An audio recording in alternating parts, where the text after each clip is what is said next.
Just 1 second.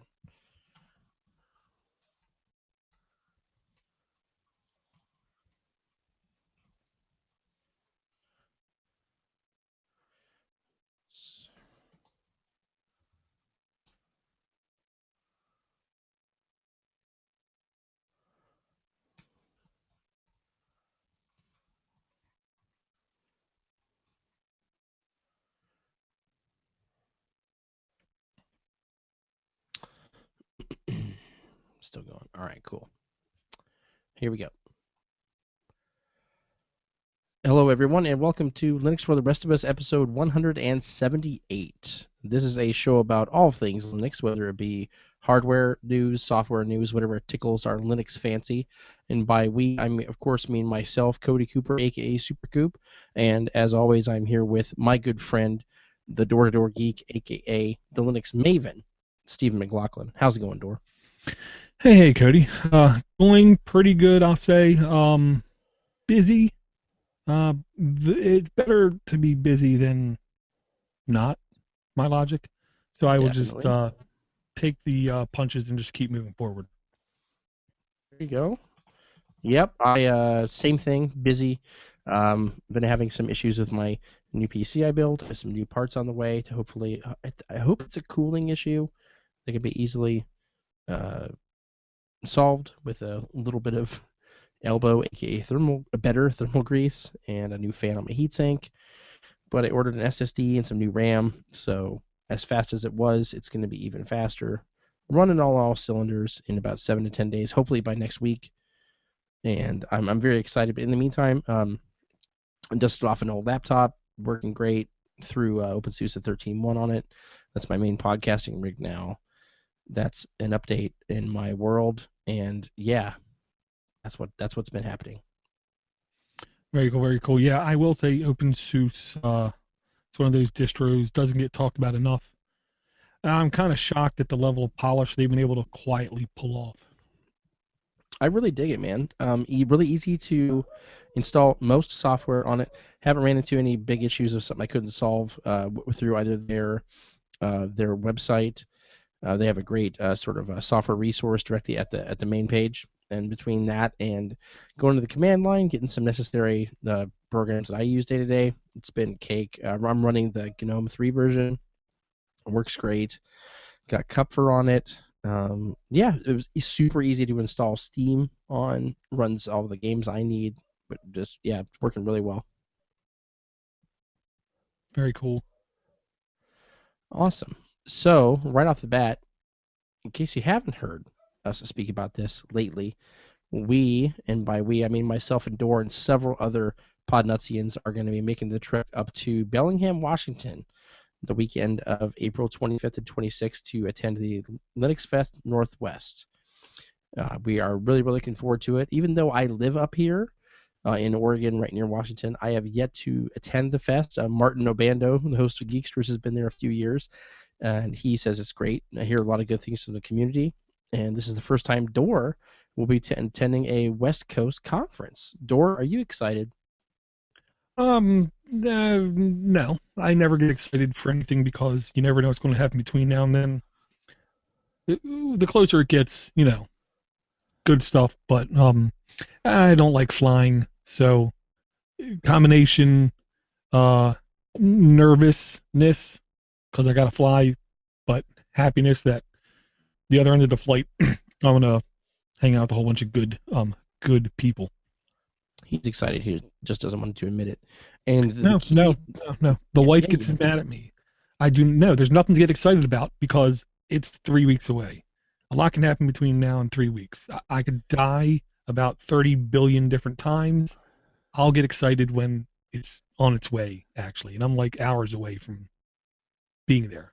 your pessimism is severely outweighed by my Oh, optimism. I I will don't. see you on the 24th, Hmm? and you're gonna have an ear grin to grin. And by the way, one of the best things you do, well, two things to make you not nervous on a flight. One of them, Uh, of course, you should recognize advice from the my favorite Christmas film of all time, the 1987 action epic Die Hard. Yes, it does count. You take off your shoes and socks and you curl your toes.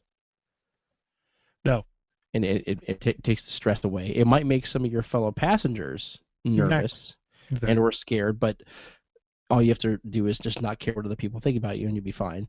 Or number two, you just get loaded. No. Yeah, you can do either one of those. It's completely up to you. Or you can just stress the whole flight, but know that if you're going to stress the whole flight, that you didn't take my advice, and it's your fault.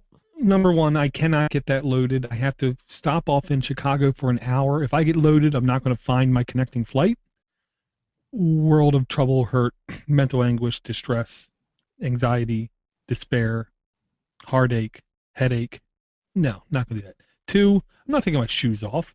Anytime someone takes their shoes off on a flight, I literally want to knock their nose into the back of their head. What's wrong with you? But they're not going to do it because then the air marshal's going to tackle them. Well, you know. Quite frankly, you could expose someone with a short fuse that may cause a bigger problem later in the flight anyway. You'd be doing the entire cabin a favor. Oh, that's what I was thinking. Yeah. I know, yeah, and you're welcome. So anyway, to 24th, Door will be touching down over here on the West Coast. We'll pick him up. We're gonna go get some awesome food at a yeah. So if you guys live near Portland, Oregon, or I guess Hillsboro, I think it's in Hillsboro, the Gyro House. Let us know what you think because we're gonna go. We're gonna eat there, and we're just gonna have a good time. But yeah, if you can make it up to Bellingham, April 25th to 26th, please do so. There is a free attendance package. You don't need to pay anything to get in. However, they do have supporter packages if you want to help the festival, because obviously there are costs involved. But for more information, please go to linuxfestnorthwest.org, and if you want to see a list of the current list of confirmed talks, accepted talks for it, you can also find a link there on the main page. And we look forward to seeing you. Yep, very cool. Last thing I'll add is that we are paying for this because we are fiscally responsible adults, at least to some degree.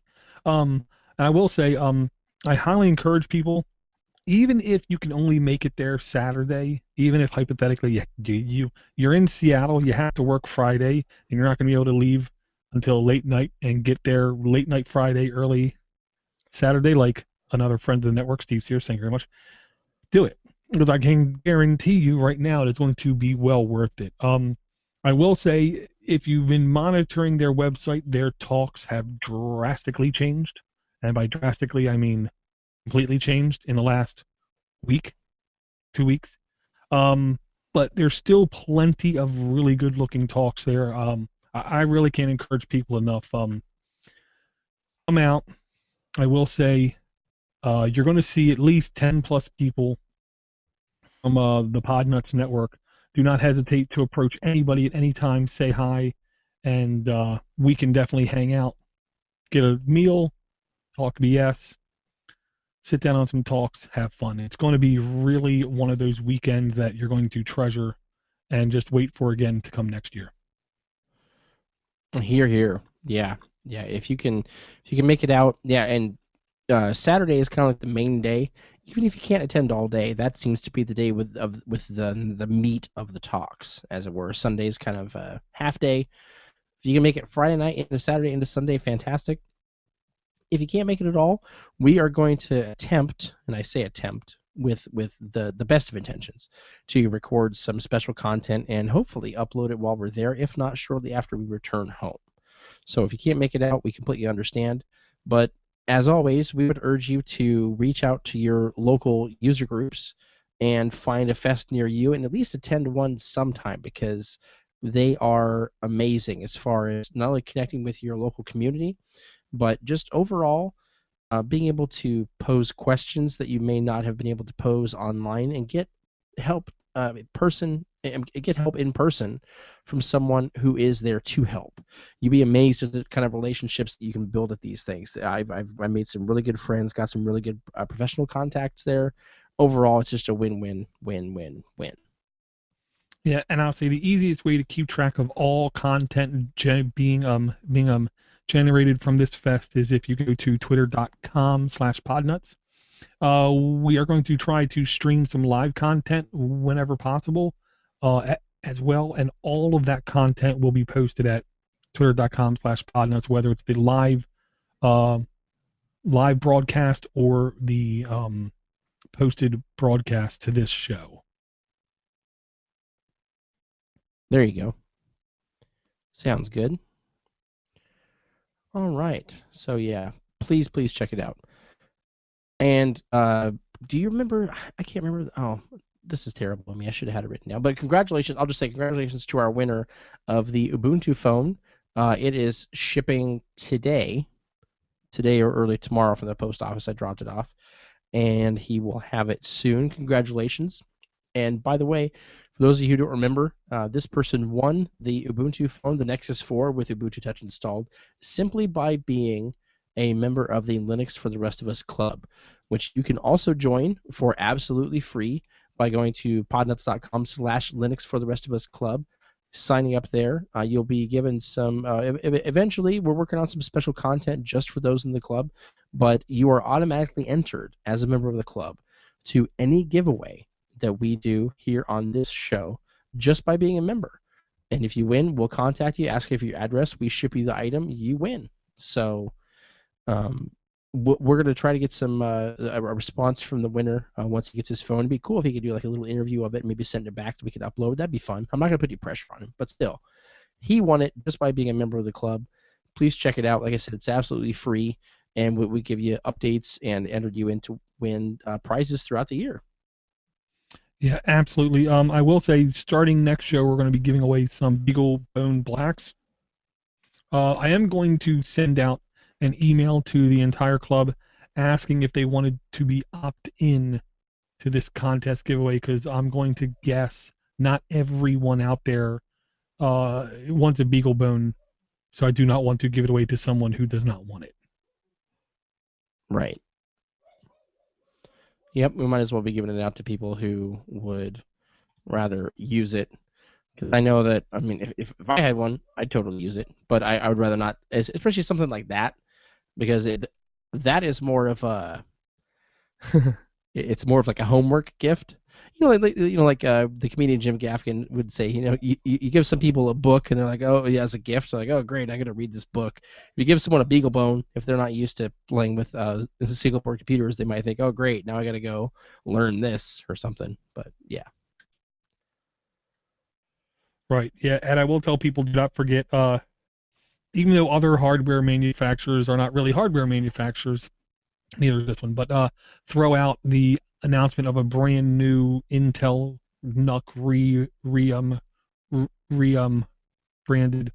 They're not the first. They're actually now, I want to say, now that I stop thinking about it, they're almost like the fourth or fifth vendor to do this. But one of the ones who did it earlier was Think Penguin. If you go to thinkpenguin.com, you can browse open source Linux friendly hardware, not just Ubuntu friendly hardware. And you can do what you can to support smaller companies. And if you do find something that you like, do not hesitate. Send us an email, podcast@linuxfortherestofus.com, and I can send you a coupon code. The only thing I ask is that if you do not use that coupon code, please let me know so I can give it to someone else who will use it. Yeah, because we only have a few of those on hand at a time. We'd rather that people use them as intended. And if you get one, like Dor said, for whatever reason, either you decided against it or something happens, you don't have the funds available, no sweat. Just let us know. We'll reissue the code to somebody else. But please do check out thinkpenguin.com. Not just laptops and desktops. They also have some of the smaller kind of Intel NUC type machines. They have all sorts of preloaded USBs with distros on them, keyboards, all sorts of stuff. So if you've never been there before, check them out. Great to support people who are supporting the community and giving back to the community based on the sales that they're generating by selling these products, by helping people out. So it's really, really a good cause. So check them out, thinkpenguin.com. Right, and here is the OSs listed, at least on the Wii computer, the Intel NUC Reum branded. It's not one distro, but it's Triskel, Parabola, Ubuntu, Kubuntu, Lubuntu, Linux Mint, Peppermint Linux, Fedora 20 and 21, OpenSUSE 13.1, 13.2, Magia 4, Zorn OS, CentOS, Scientific Linux, and Red Hat Linux. And I'm sure if you ask for any other Ubuntu-based distribution, they will have no real problem doing it as long as that distribution has been updated since 1204. So you do not have to worry about getting locked into only one distribution when you go with Think Penguin. They give you much more choice than most other vendors out there. So I really do appreciate that. I agree. Very, very good. All right. Well, let's dive right into it. So, Door, you have been experimenting a bit with some different distros as normal. Can you speak about the one that you sort of landed on and, dare I say, fell in love with recently?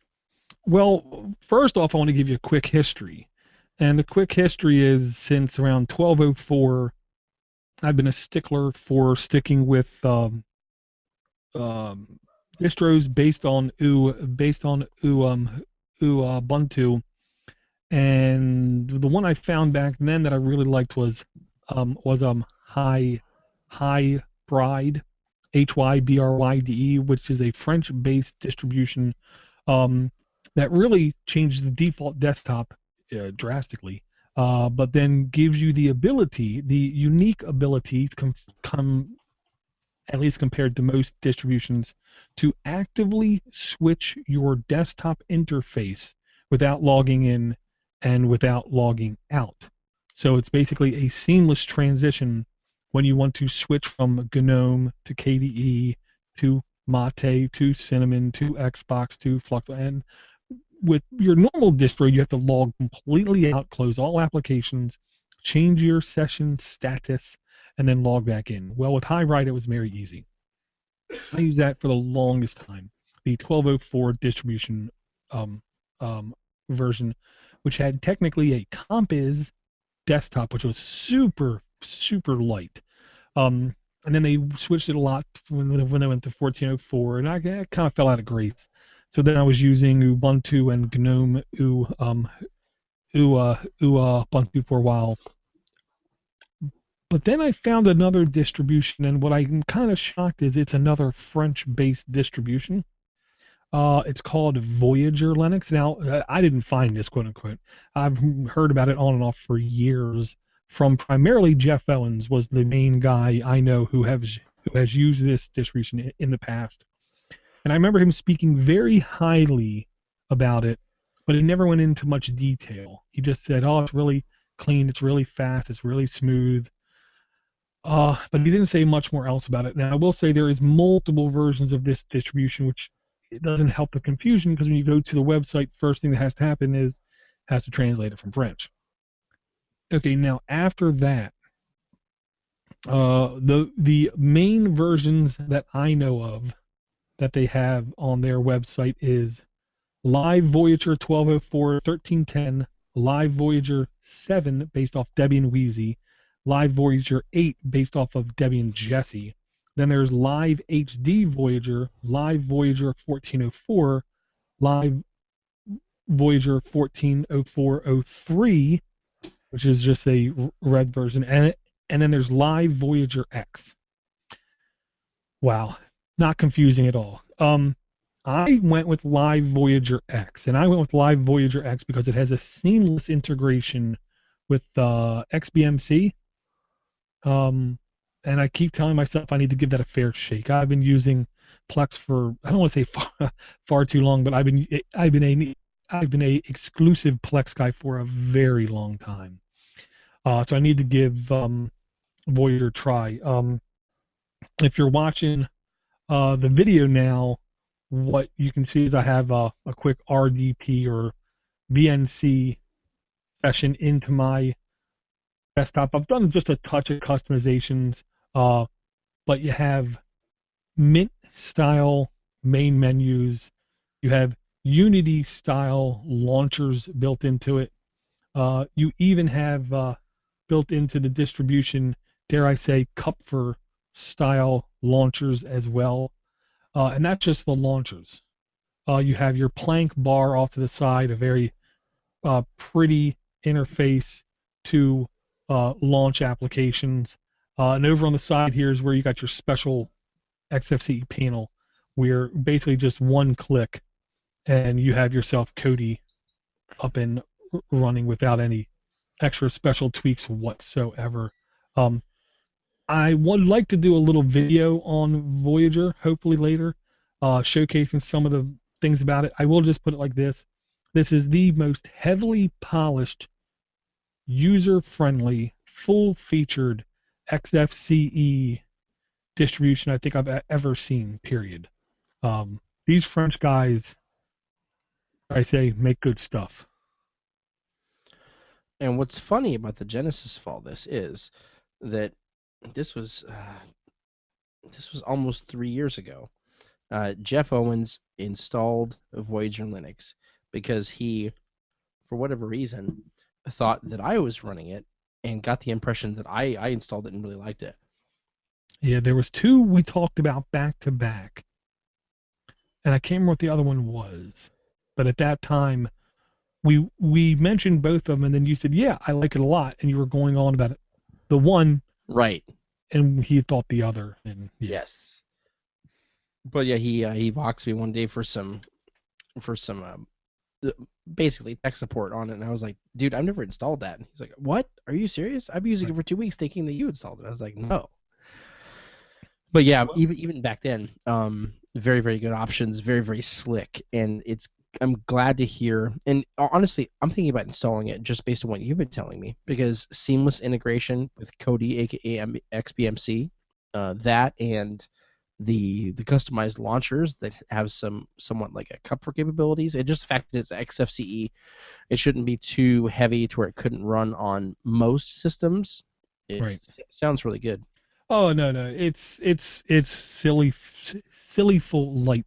And just real quick, off on the right side, it has like a heartbeat icon. If you click that, you get some detailed information about it. One of it is your activity menu, which it's only using, even when I go crazy, about a gig's worth of RAM on the desktop.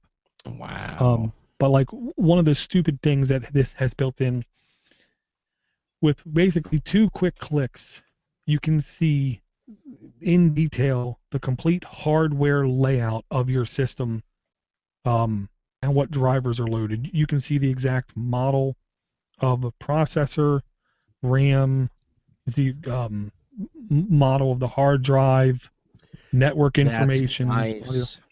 But that literally is not even close to the tip of the iceberg when it comes to information that this desktop tries to surface to you, dare I say. Um, yeah, unbelievably smooth is all I gotta say. Hmm. Very, very cool.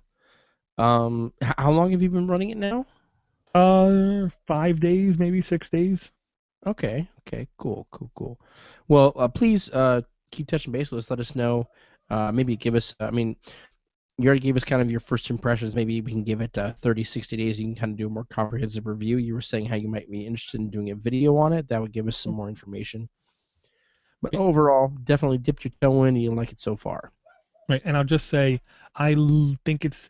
I literally get a extremely giddy feeling when this happens. Like we mentioned something, Jeff Owens mishears us, and 2 years later it surfaces back to us, kind of thing.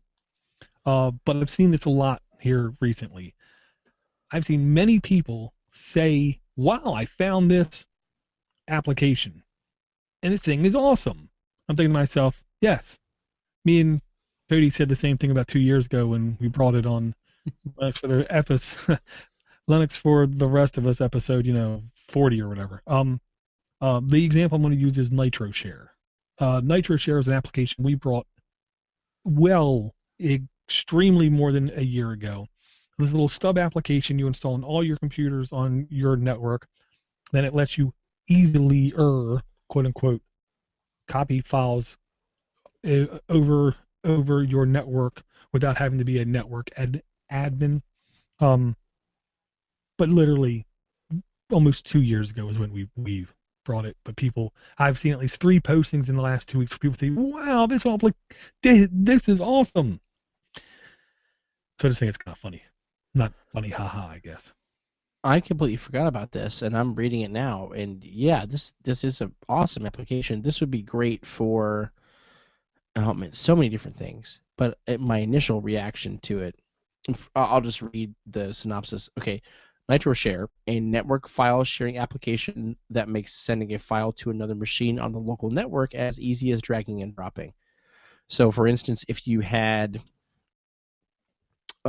3 machines, 3 monitors on a desktop, okay, and yet one of the machines was hooked up to some external hard drives for automatic backup, let's say through like redo backup or back in time. You could have create a document, drop it in this folder, have it automatically saved to the folder on machine, let's see, machine C that's hooked up to those external drives. Come time for the automatic backup, it backs them up. This is pretty neat. I dig this.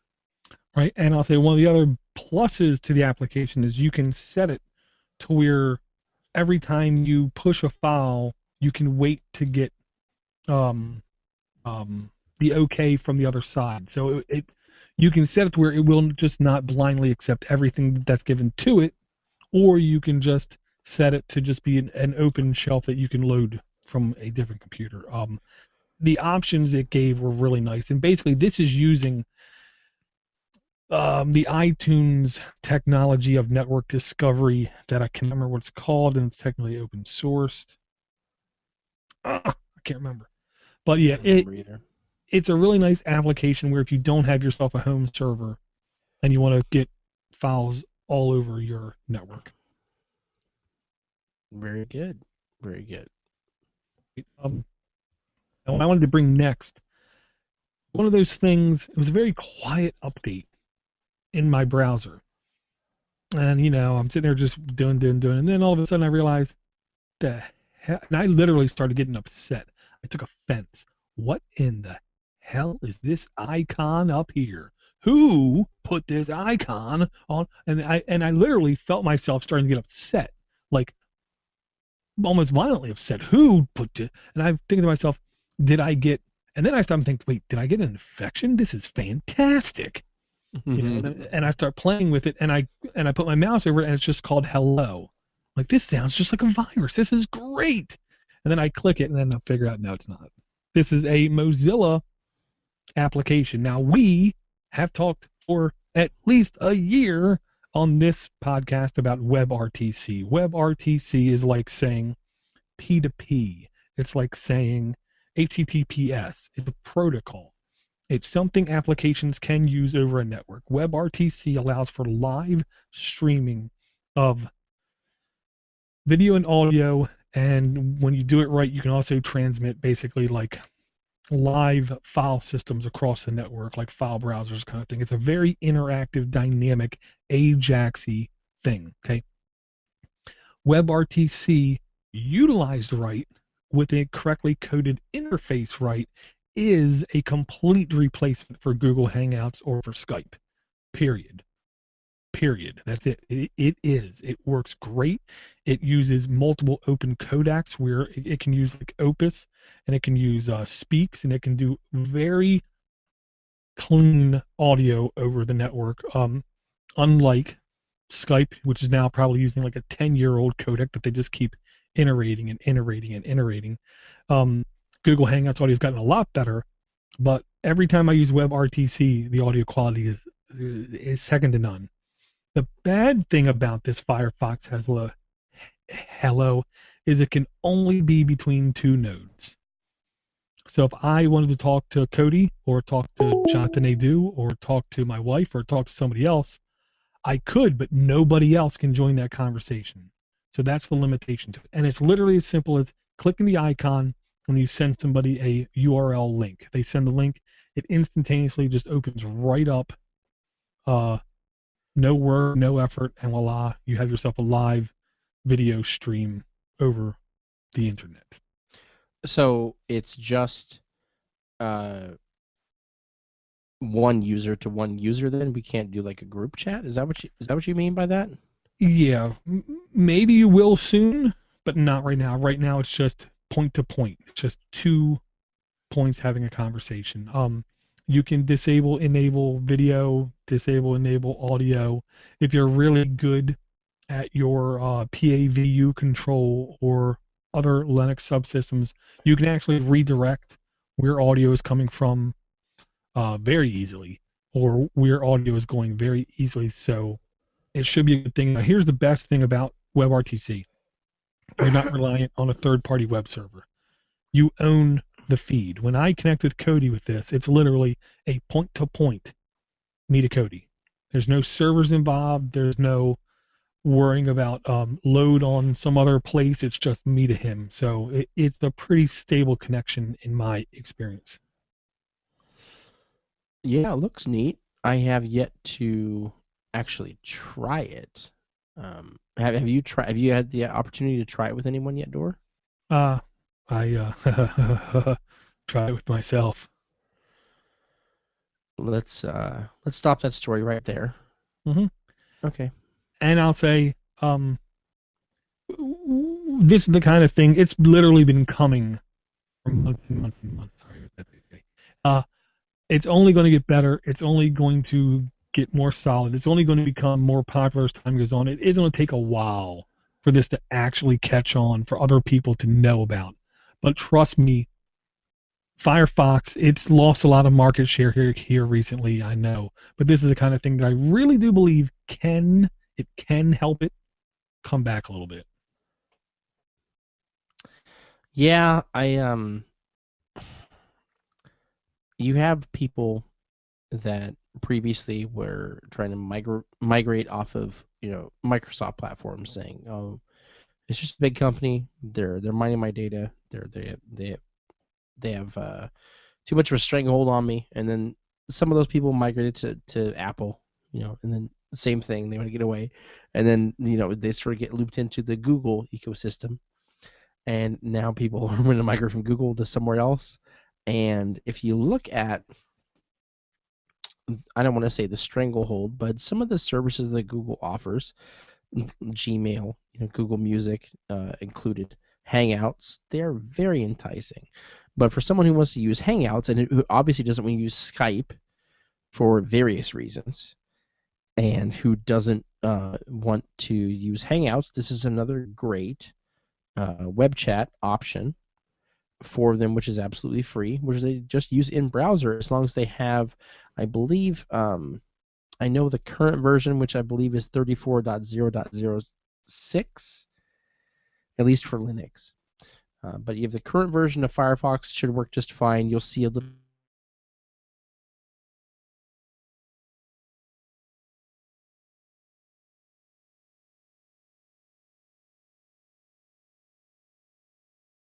that I haven't tried it, but I'm gonna offer my. I shouldn't say that.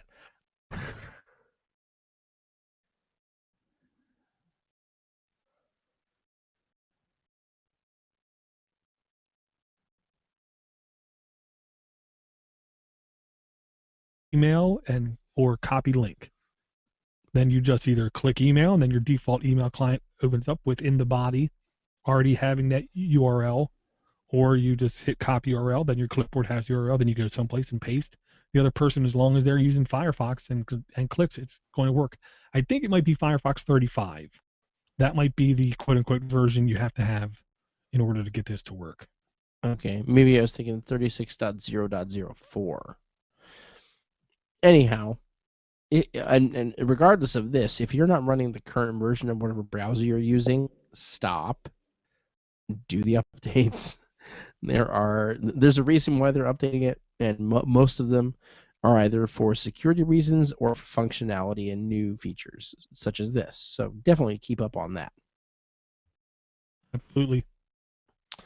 Very cool. All right, so what else do we have in the dock here? Okay, I saw this and I'm not gonna lie, Cody. I literally had a panic attack on Google Plus. Um, I'm thinking it's probably just link bait. It's probably just link bait. Stop getting excited. It's just link bait. Don't get excited.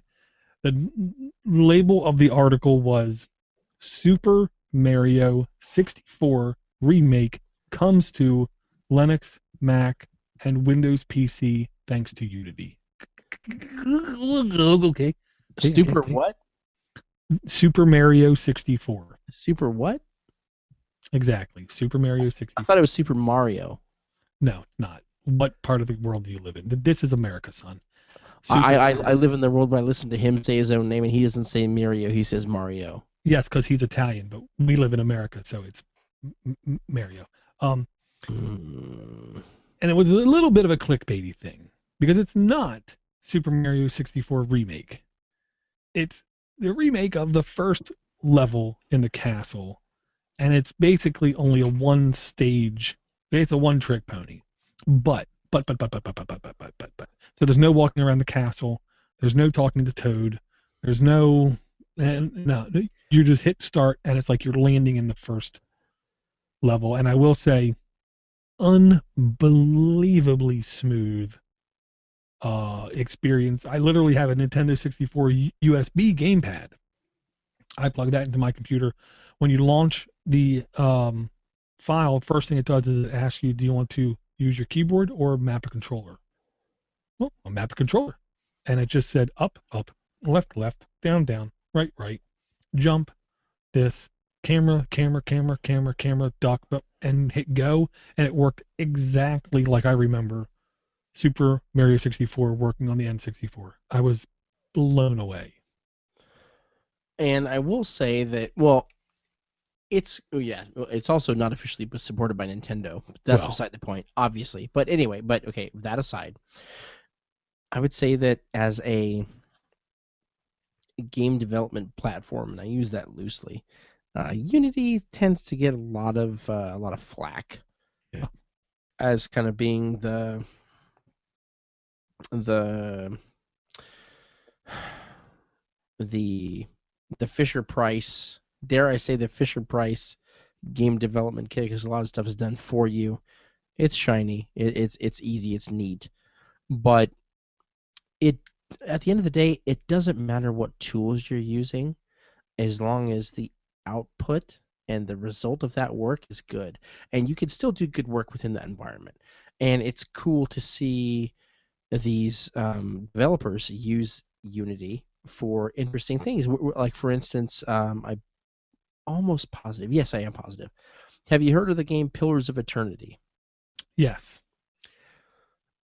If you like old school dungeon crawlers like Diablo, Neverwinter Nights, that type of stuff, you'll love this game. Check it out on Steam. That was built with Unity. It looks beautiful, and I think that is one of the more better examples of Unity being used as a development platform for these games. Now, to see someone get a hold of it and do something like this is going to open the floodgates. This is going to get more people to buy this kit and say, I wonder what I can do with it. Because what it comes down to is when you have a toolbox, the only limitation is your imagination.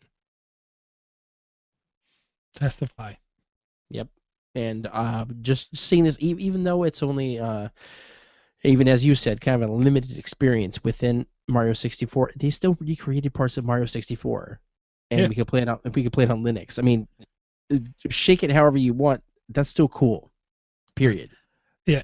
It's. I'll say this. I think it's one of those things. I don't want to say. I really don't want to insult Unity because I know nothing about Unity. But given the tools they were given, I think they pulled it off really good. Certain things are changed. Like number one, you cannot jump inside a cannon and shoot yourself. Instead, the cannons just shoot bubbles, or water up in the air, and then at other places in the stage, they come down. And in the first stage of that game, there was places where water droplets would fall from the sky, and if it hit you, it hurt. The other thing is the bombs don't have any faces. At least the gigantic one attached to the chain doesn't exist. Uh, little things like that are changed. On the very top of the mountain, where you would end the race and where you would fight the big bomb, there's basically like a um, um, I don't want to say trampoline. You jump on something and it launches you back off. So there are definitely things different. in this than there is with the real Super Mario, but I am very okay with that. This is like an early build, I'll say. And this is completely cross-platform, Windows, Mac, and Linux. That I think says something. Definitely. Yeah, yeah. It's not just for Linux. You can also play it on Windows. Right. Very, very neat. Right now, we've already brought up two things that are completely cross-platform. Firefox Hello, doesn't matter what OS you're on. Super Mario 64, it doesn't matter what you're on, as long as you don't work for Nintendo and get fired for trying this, and you're okay. But here's one more, and it's called uh, Valdi, which is a name we've heard of in the Linux verse a whole bunch. And I just reloaded the page on purpose because I think it's really pretty how it launches. Okay, this is not a tablet. Correction. This is not a tablet that says it's going to launch and doesn't launch. Okay, this is not any piece of hardware. This is a browser. This is a browser based upon Chromium, and what its goal is, it's trying to be more of a power user browser, is what I'm going to say. I've been using this also for about a week and a half, 2 weeks. You can download the tech preview. There are certain features that are not enabled in it whatsoever. Like in the left-hand bar, there's a little thin bar on the left-hand side where you can have your email client. You can have a notes syncing client to sync notes across, and a couple of things like that. It's also where you can access your download manager. Um, I will say this is a very clean-looking, non-cluttered browser. I think these guys are onto something doing, I would say, pretty good. It's just a question of can they fully deliver on this idea. With their tech preview so far, I think it's really nice. It looks interesting. I couldn't get the link to load. I'm finally able to navigate to the website and check it out. So what's the catch? Like, what's the mission statement? Like, why would I as a user care about this browser? What kind of unique features and or mission do they have that would make me want to either jump ship from my current browser or at least make me say to myself, you know what? That's cool. I want to go to try. Well, I'll say if you're already a Chrome user, the jump is not as painful because it's based on Chromium, and the Chromium and the Chrome Store web apps that I've used seem to load and seem to work just fine. So the plus to it is if you're already using Chrome, it's not a hard transition. Their goal is to try to bring, okay, we already live in the browser. That's one thing everyone has to admit. If you don't live in the browser, then you're not the quote unquote normal user of today. Most people live in the browser, whether it be social media, whether it be web based email, um, whether it be online collaboration tools. This attempts to bring more things into the browser, like email, like notes, um, sync your bookmarks across devices, have a contacts list built in so it'd be very easy to like quote unquote share pages or web snippets with other people in your contacts list.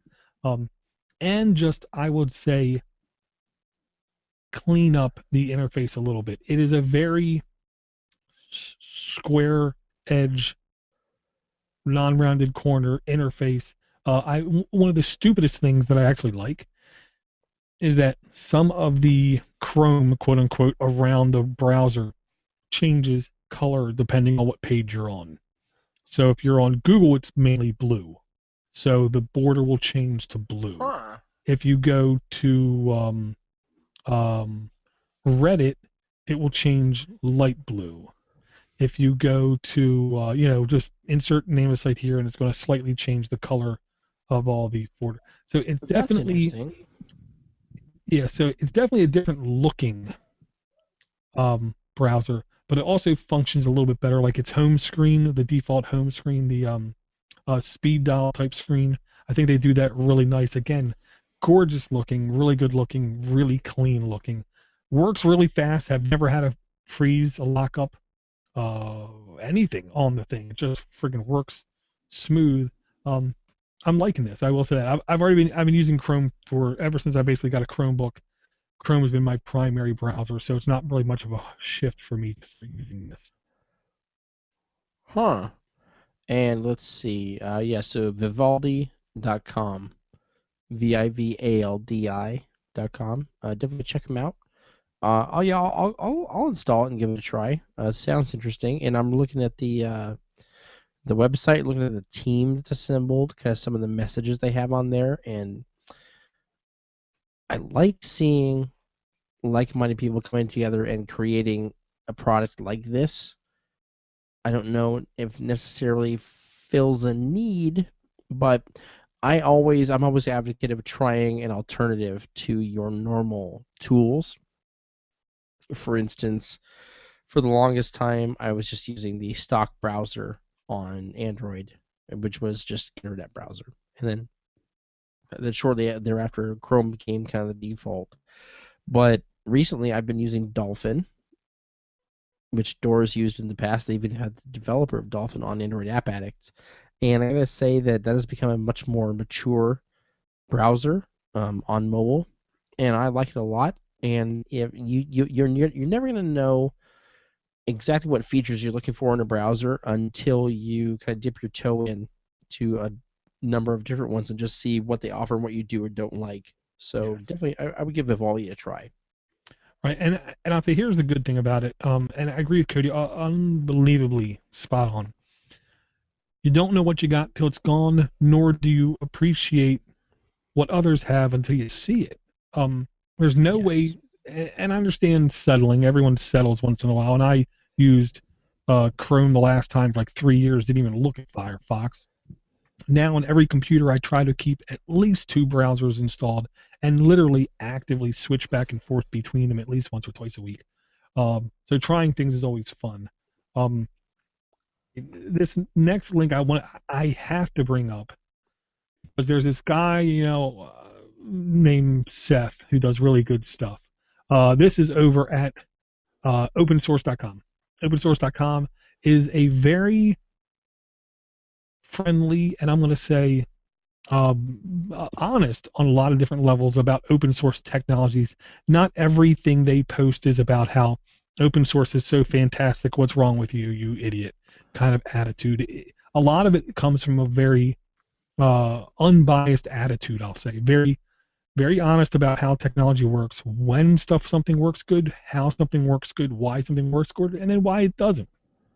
But this was one of the ones immediately just gravitated right towards. Then I saw it was by this guy named Seth, who really posts some fan frigging tastic content. And in totally unrelated news, if you go to GNU World Order, there's a guy there posting really good content too as well. But this is a KDN Live posting.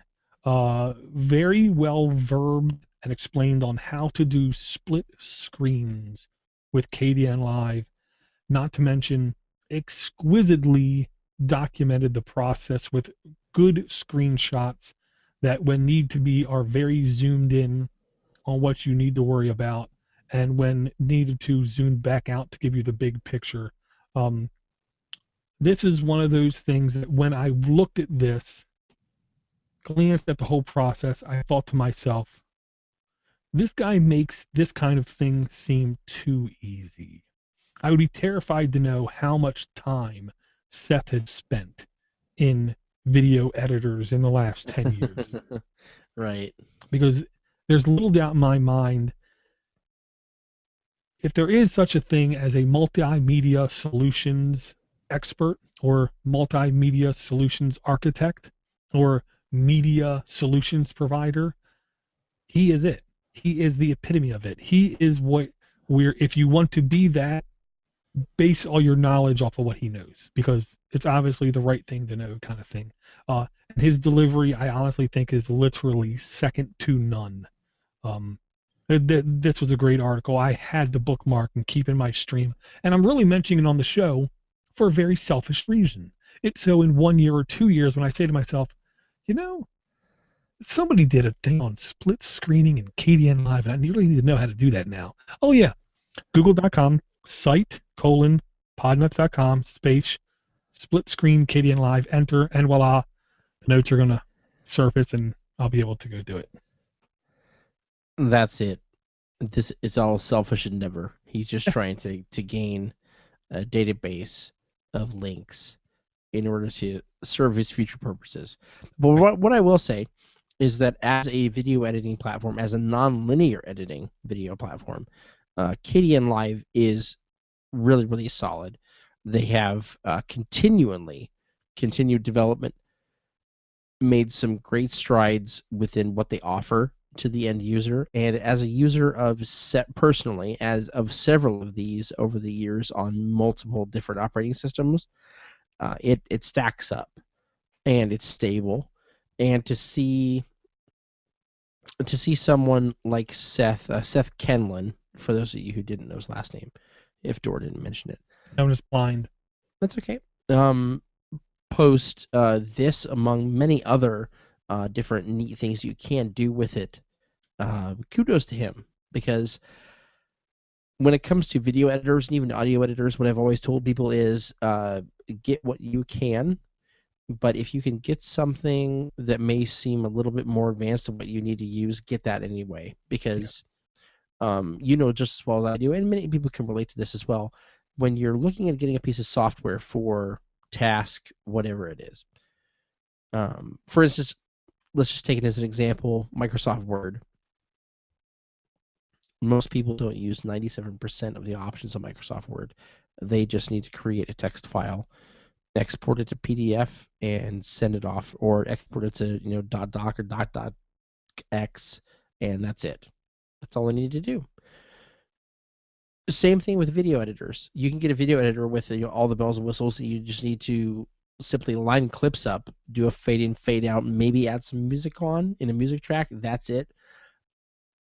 As long as it's easy to not only configure but to use to your specific needs, you don't need to use all the tools in the tool shed. You can just grab the hammer and the wrench and go to town.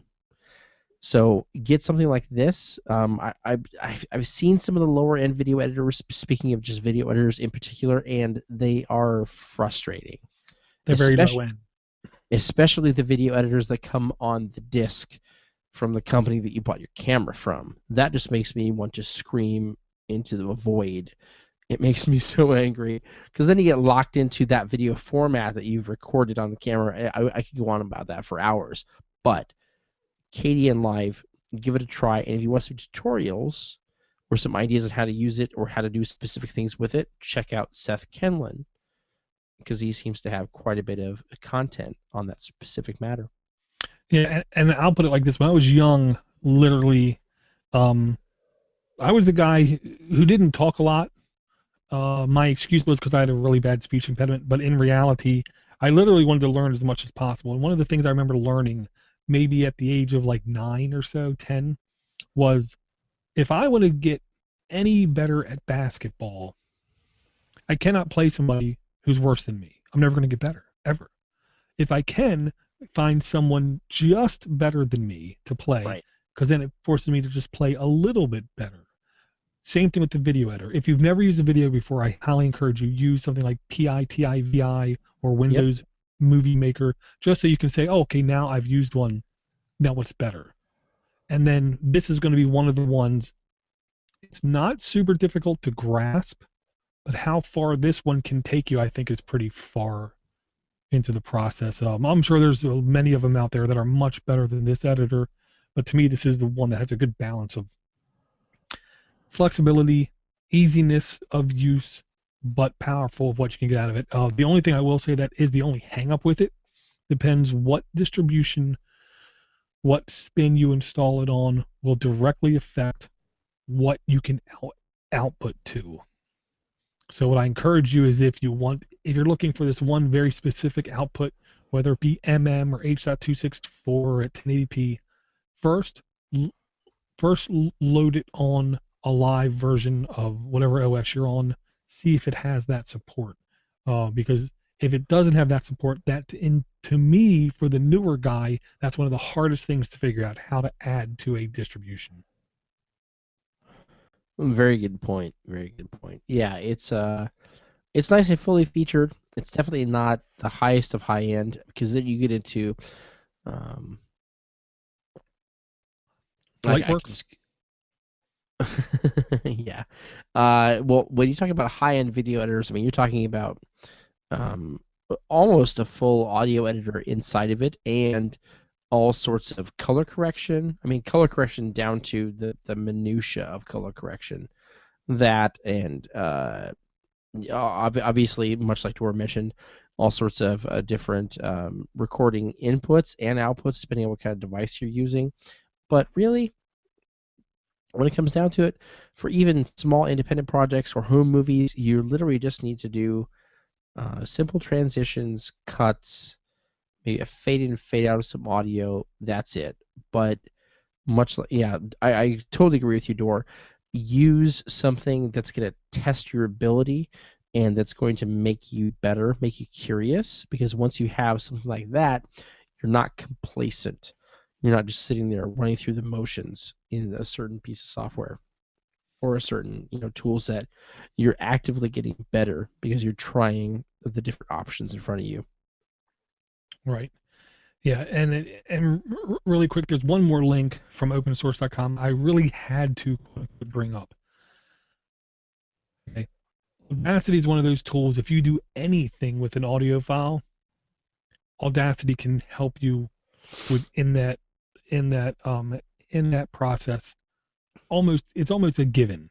It's going to be able to help you in one shape, way, or form. Whether you option to use it or not is up to you. But I will say, learning how to use Audacity to me was honestly more painful than learning how to use KDN Live, and it's because everything you need to use is in this one list. And in this one list, not always do the names make exact sense to what you expect them to do. And in this one list, when you get 20 or 30 down, then they start bunching like 20 in subgroups. So in this one menu, there's literally like 250 choices of things you can do to affect the audio. So Audacity is a little bit of a burden to really get and understand. But there's another article here at opensource.com, this one by Scott Nesbitt, which sounds like a monkey's character from the old TV show, um, talking about how to clean up digital recordings. He might as well said, "Hey podcasters, here's a good way to clean out the crap that you've been publishing here for a while." I think. Right. Yeah. This is so essential to any kind of audio recording, and the fact that it's available in a piece of 100% free software is amazing. Because if you thought about this 10, 15 years ago, it would be a specialized piece of software just for noise removal. You know what I mean? Or it would be a plugin in Pro Tools you'd have to purchase separately. The fact that it's available for absolutely free is great because I urge everyone to podcast based on whatever you're interested in. So too many people, I would say, too many people in life, not just I mean, yeah, I would say life in general, not just in relation to what they want to do, but they're held back by limitations. They think, oh, I don't have the equipment, I don't have the know-how when it comes to the software, etc. And specifically when it comes to podcasting. That doesn't necessarily matter in the beginning. What matters is that you get comfortable talking, relaying your opinions, what kind of show it is, talking about content, creating content. And I would urge anybody to go out there and just start recording a show, because if you look at more of the successful shows, even dating back to the early days of this network, Steve didn't have the best equipment when he started out. He just had a passion for talking about computer repair. And then his curiosity grew. He got better equipment, better at handling the software that he was using to edit the shows, etc. Another great example of this is MKBHD.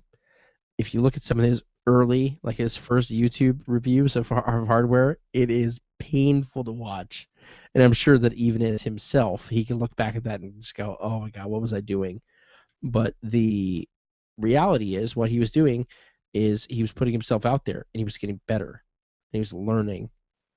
And too many people sit on the sidelines and wonder, what if I got in there and did it? Or I really should do that, but I don't know. No, cut all that out. Just do it. If you have to have a handheld recorder, get out there and record. But the fact that you could use a cheap mic or a handheld digital recorder that costs you $15 at a dying, sinking ship of a Radio Shack or a Best Buy, wherever you buy it, and then you could use this free software to clean up the audio where it would be of much higher quality than when you actually recorded natively on the device is amazing to me in the year that we live in. You know what I mean? Does that make sense, Dor? I mean, the fact that we have these tools. There really is no excuse for not creating content nowadays because you have so many great tools in front of you to make it. I wouldn't say the highest quality, but at least really, really good quality for absolutely no dollars whatsoever. Well, the barrier of entry is definitely came down. Where before to do it, you would literally have to spend like $600 on a camera, a couple other $100 on some kind of mic, and then you would have to spend $2,000 on a computer, and then another $1,000+ on software to do this kind of thing. Where now you need your mobile phone and some free software and YouTube, Right. and and and you're done. Um, yeah, they've definitely lowered the barrier of entry a whole lot. And I will say another quickie on Audacity is Audacity 2.1.0 just got released. This is actually what I'm thinking, reading, knowing it's a little bit of a big release. There's definitely some changes that happened. And if you've never heard of the podcast, the all the Audacity to podcast, I really apologize for not mentioning it sooner. A is a really nice guy by the name of Daniel J. Lewis. Secondly, really, really, really smart. To say this guy is an audiophile is to basically insult him. He's beyond audiophile. This guy understands and knows a lot, and from what I can tell about audio in general, but also he knows a lot about tools to use for podcasting or for audio recording, whether it be band type things or performance or spoken word. He gives a great rundown of what's new in Audacity 2.1.0 over on his Audacity to Podcast episode 216. So if you really want to hear, dare I say, a professional talk about it, you need to go check it out. He even gives you samples of noise reduction before and after, showing you how much better it's gotten here recently. This is the kind of attention to detail that I'm really impressed by. Daniel has a lot of audacity to document as well. You see, that's very nice too, is being able to listen to the before and after. Because when it comes to cleaning up audio, that's what you're wondering. You're like, well, unless you're doing it right, you may not have set aside a copy of that original audio to then compare. But if you can compare it beforehand, because depending on the length of the clip, sometimes this conversion can take a bit. But being able to listen to it ahead of time and see what kind of results someone else is getting with this piece of software that you want to use, absolute gold. And there's lots of things in Audacity where you would 2 years ago have to click a region, click, click, click, click, and then literally wait 5 to 10 minutes for the thing to finish before you know what was going to happen. Now, for a fair number of the effects you can do, you basically click, click, select a region, click, then you can hit live preview, and literally in like a second or two, you can at least hear what it's going to sound like if you apply this effect. That can help with speeding up your production also a great deal. Yes, I agree. Very good.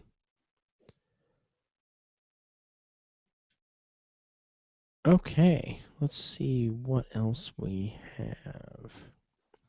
that was our last link for the week, really. Um, Definitely very good. Especially the I haven't. You know what? I don't visit opensource.com nearly enough as I should, and those were two fantastic links. If you guys aren't already checking them out, please do. And like I said before, if you're thinking about starting a show, or if you just want to start talking about a topic that may eventually turn into a podcast, check out these two links. They're available in the show notes at our website, podus.com. We'll have a link to it on the main page once the show goes live. Check these out. 100% free software, and much like Door said, you don't need a high end hardware. You don't need a high end mic. You don't need. I mean, to be honest, Door and I aren't using the best mics on the market. Mm. We're just No, using, pretty moderate hardware to record this show, and we have been since day one. Sure, we've built on here and there, with funds, from help with the community to get little pieces here and there, but we're not running, $300 to $600 microphones. I think my microphone is maybe $99. Doors is cheaper than that. mine is So literally $35. And I will say, yeah, audio hardware is exactly like processors used to be back in what people remember the days, which is still kind of today, which is you pay a certain amount and then you hit this hard ceiling of you have to pay a lot more to get a little bit of a benefit.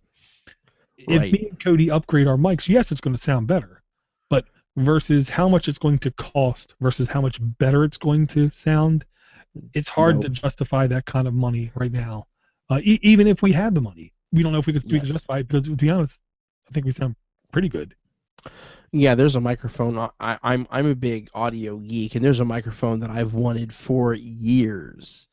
It's the Shure SM7B. It's $350, and I would I've been in the store like cash in hand, thinking I'm just gonna do it. I'm just gonna do it, and I haven't done it for the exact reason that he has said. Um, if if I bought it, and implemented it in my current setup today, my audio might be. I mean, I shouldn't say might be. It definitely would be better, but would it be $350 worth of my hard-earned money better in compared to what I've already spent on equipment? I can't say for sure, and that's the reason why I haven't pulled the trigger. The fact that, yeah, and I run I for those of you who don't know anything about my microphones, I run the Shure SM58. Standard pretty much across the industry is vocal mic, performance mic, great, $99 pretty much anywhere you go, and it works great. And you know what? I almost like the fact that I'm using this microphone because I can say, you know what, the quality of audio that I'm putting out is done with a mic sub $100. Which, if you're serious enough in this endeavor or this hobby, however you're tackling it, however you're approaching podcasting, it is within reach of almost anybody. And even if you can't afford that much, for less than half that much, you can get something like what Dora's using or what many other podcasters in our industry use. So don't let the. I will say this: I have more often than not thrown money into a hobby thinking I need to get this and this and this before I can even consider myself a quote unquote contender in whatever arena it is. And then I end up spending that money getting into this hobby or whatever it is, and then not really getting into it, not continuing with it. Podcasting, from a standpoint of getting the equipment now, is so easy, but you need to bring the heart, you need to bring the passion, you need to bring the content, and you're never going to be able to bring the content and learn what to talk about until you start with the tools that you have based on what's in front of you, what's free, or what you can afford. So if you can do that, and I know you can, just do it, because many people listening to this right now may be thinking, oh, I've been kind of kicking this idea around. I don't know what I should do. Is there an audience for it? It doesn't matter. Just do it. Put it out there. See what happens. You'll be amazed. Yeah, and I'll say the thing about Cody's mic is if you find some friends that also need a mic, you can typically find 3 packs of that microphone for only about $100, $120. Um, So it's another reason to go to conferences, join join communities, and find other people with a similar interest. Very good point, Dor. All right. Well, we are about to wrap up the end of the show here. Um, Dor, I cannot tell you how excited I am for Linux Fest Northwest. I know you're excited too, but in your own way, you're trying to be reserved It's until not that you. I'm trying to be reserved. I don't I don't overstress about anything either positively or negatively. I don't It's worry not. about work tomorrow because I don't care. It's tomorrow. I'll worry It's about not that when I get to tomorrow. stress. No, It's no, not no. stress. Everything takes up brain cycles, whether good, bad, or indifferent, and it's too far away. It's too far away. I'm No, looking forward to it. I'm happy I'm going, It's less but than a month. It's no. nowhere near to. I get what you're saying, but I'm still saying no. You should be excited because it's happening and it's going to be great. I think you're overusing the word excited. I'll be excited enough for the both of us. I will take that burden. How Mm-hmm. about that? I'll take that And off your Martin. shoulders and more. Yes, I And can I'll literally. say, Go ahead. and I'll say, also Martin Obando is very much looking forward to this event. But everyone out there, if you can, if you pray, stop and say a prayer for Martin's toe. That's all I'm saying. Yes, Martin Rambo Obando, all 9'8" of him, 475 pounds. He has broken his little toe, I believe, on his left foot. Is that correct, Dor? I don't know, but it's worse than that. He thought it was broke, and when his wife touched the toe, he said it quote unquote cracked, and oh yeah, it's definitely broke. Oh, that does not seem like a good day. No. Well, anyway, yeah. He, for those of you who don't know Martin Rambo Obando, he walks around with a knife in his teeth and he puts Paul Bunyan to shame. Mhm. But he is currently hindered by a broken toe. Pray to whatever deity you believe to if you would like him to recover. And for those of you who don't know him, he does the dirty work of this show. He collects all the show notes, posts them on the website. He also, in addition to running a computer repair business, he hosts Geeksters every week on the Podnext Network, a computer repair roundtable, geeksters.tv, and you can also check it out at podnext.com. Please check it out. They have good roundtable discussions revolving around computer repair, and they have guests on the show, several different sort of revolving co-hosts. Fantastic show. Could not recommend it higher. Check it out. Well, yeah, Geeksters.tv, don't go there, it's dead. Well, that's the old show. Oops. But I will say this. Martin Obando does not run a computer repair business. He owns his own computer repair business. That makes sense. I don't know anybody who really maximizes his efficiency in kicking butt. I will say at his job, and his job is his business. But two, Martin, I vent a lot to Martin because he's a very common sense, rational fella.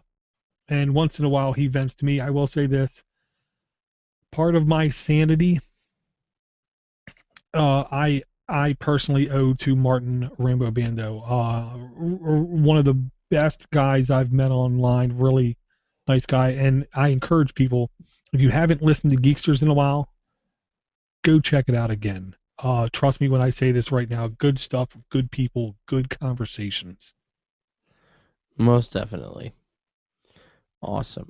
So to recap, yes, linuxfestnorthwest.org.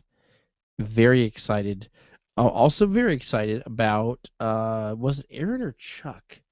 One of the guys that's traveling with us found, or no, it was you, and it was one of you three dudes. Anyway, there is Bellingham, Washington has this. It's basically a pub crawl, but you get a punch card if you register for this pub crawl. And I haven't done one yet, so I don't know if this is standards. I'm just excited because I get to drink. Yeah. Anyway, uh, for every pint that you drink at these places, you get a punch of this punch card, and then you trade in the card for swag. based on supporting this sort of pub crawl. It sounds like it's great to me.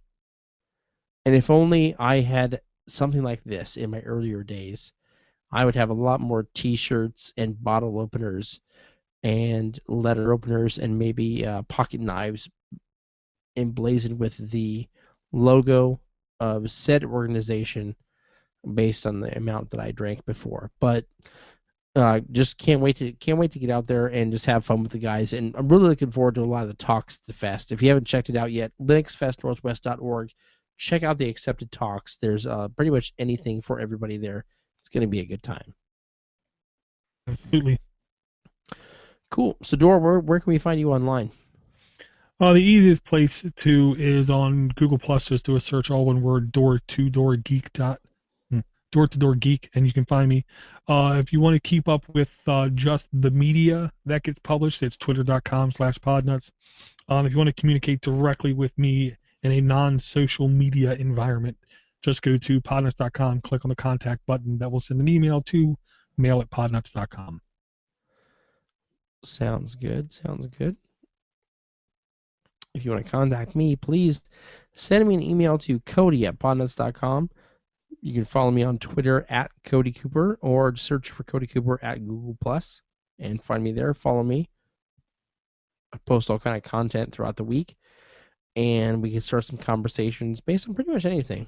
But yeah, please definitely check it out. I love hearing from the fans, from listeners, like having conversations. I would say a lot of the people that I met in this community have been from either me reaching out to them or vice versa. And a lot of good conversation to be had based on that, just interaction based on what I put out there or what they put out there. So yeah, please do that. As always, please go to the acf.tk, support the Accessible Computing Foundation. Our good friend Jonathan Nato heads that up, and that organization brings technology to those who would otherwise be left behind, those people with disabilities. Raising money in order to develop software to help the blind, the disabled, several different the dyslexic, several different types of people, in order to help them interface with software and computers on a much better basis than they are right now. And you can become a regular contributor to the ACF for as little as $2 a month, less than half of a cup of expensive coffee. And you'll know every time you see when that money comes out of your PayPal account that is going toward a good cause. And if you want to also support him in another fashion, please download Sonar Linux.